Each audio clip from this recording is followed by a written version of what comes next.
pâtissaient. Les femmes plus âgées, en particulier, murmuraient entre elles. Cette pauvre enfant. Kenna aurait pu la rejeter avec plus de douceur. Mais d'autres trouvaient que Nandala avait eu ce qu'elle méritait. Elle s'est surestimée, disait un homme. Dans ce village, chacun doit connaître sa place. Ce que personne ne savait, c'était que cette humiliation allait marquer le début d'un changement profond chez Nandala. Mais pour l'instant, elle était encore perdue dans sa douleur, cherchant un moyen de recoller les morceaux de son cœur brisé. Et ainsi se termina cette soirée fatidique, une soirée qui, bien qu'humiliante, allait être le premier pas vers une résilience qu'elle ne soupçonnait pas encore. Dites-nous en commentaire de quel pays vous nous suivez. Les jours suivant l'humiliation furent une lente agonie pour Nandala. Elle errait comme une âme perdue dans le village, évitant les yeux des autres, fuyant les rires discrets et les murmures qu'elle sentait autour d'elle comme une brume qui ne la quittait jamais. Ses pensées étaient embrouillées, son cœur lourd, et elle avait cessé de rêver. Le village, qui avait autrefois été son refuge, était devenu un lieu d'épreuve. Mais un matin, alors qu'elle se promenait près de la rivière, elle croisa une vieille femme, une figure respectée dans le village.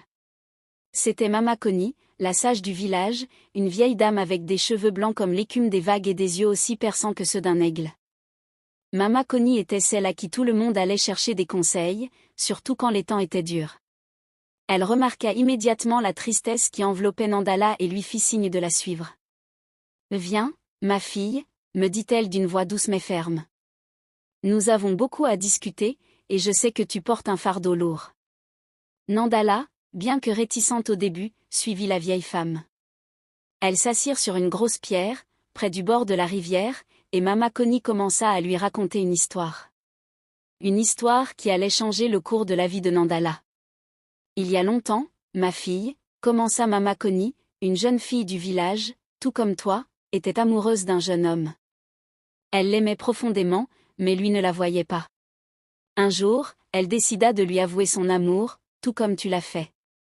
Mais lui, il la rejeta, et de la manière la plus cruelle qui soit. Il se moqua d'elle devant tout le village, lui faisant sentir qu'elle n'était rien, qu'elle ne valait rien. Nandala baissa les yeux, sentant les larmes monter, mais Mama Connie la regarda avec douceur et continua. Cette jeune fille, tout comme toi, se sentit brisée. Elle se cacha pendant des jours, croyant qu'elle ne pourrait jamais se relever. Mais un jour, elle se souvint de quelque chose.